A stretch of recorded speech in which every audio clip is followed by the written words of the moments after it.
ദേ ഇതുപോലെ കടലക്കറി ഉണ്ടാക്കിയ പിന്നെ നിങ്ങളുടെ വീട്ടിൽ ഡെയിലി ഇടിയപ്പവും കടലക്കറിയും തന്നെ ആയിരിക്കും കേട്ടോ. വളരെ എളുപ്പത്തിൽ അധികം മസാല ഒന്നും ചേർക്കാതെ ഒരു അടിപൊളി കടലക്കറിയുടെ റെസിപ്പി നോക്കാം. ആദ്യം ഒരു പാനിൽ എണ്ണ ഒഴിച്ചു കൊടുക്കാം. ഇനി അതിലേക്ക് സവാള, ജിഞ്ചർ ഗാർലിക് പേസ്റ്റ്, പച്ചമുളക് ഇതൊക്കെ ചേർത്ത് പച്ചമണം മാറുന്നവരെ ഒന്ന് ഇളക്കി കൊടുക്കാം. ഇനി മേളം കറി പൗഡർ ചേർക്കാം. ഞാൻ ഈ കടലക്കറി ഉണ്ടാക്കാനായിട്ട് ഈ ഒരു പൊടി മാത്രമേ ചേർത്തിട്ടുള്ളൂ കേട്ടോ.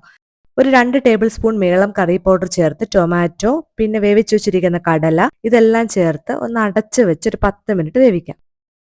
ഇനി ഒരു കപ്പ് തേങ്ങാപ്പാലും മല്ലിയിലയും കൂടെ ചേർത്ത് സ്റ്റൗ ഓഫ് ചെയ്യാം. അവസാനം എണ്ണയിൽ ചെറിയ ഉള്ളിയൊക്കെ മൂപ്പിച്ച് കടുകും കൂടെ താളിച്ചൊഴിച്ചാൽ അത്രേ ഉള്ളൂ, നമ്മുടെ അടിപൊളി കടലക്കറി റെഡിയാണ്.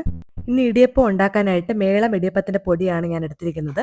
ഇനി പൊടിയിലേക്ക് അല്പം ഉപ്പും തിളച്ച വെള്ളമൊക്കെ ചേർത്ത് നന്നായിട്ട് കുഴച്ചെടുക്കാം. ഇനി ഒരു സേവനാഴി എടുത്ത് അതിലേക്ക് മാവിട്ട് തട്ടിൽ ഇതുപോലെ പിഴിഞ്ഞ് ആവിയിൽ വെച്ച് ഒരു 10 മിനിറ്റ് വേവിച്ചെടുക്കാം. നല്ല പൂ പോലത്തെ ഇടിയപ്പവും നല്ല അടിപൊളി കടലക്കറി റെഡിയാണ്. നിങ്ങൾ ഉറപ്പായിട്ട് ഈ ബ്രേക്ക്ഫാസ്റ്റ് കോംബോ ഉണ്ടാക്കണം കേട്ടോ. അപ്പോൾ അത്രേ ഉള്ളൂ. ബൈ ഫ്രം കൊച്ചു സിമ്പിൾ റെസിപ്പീസ്.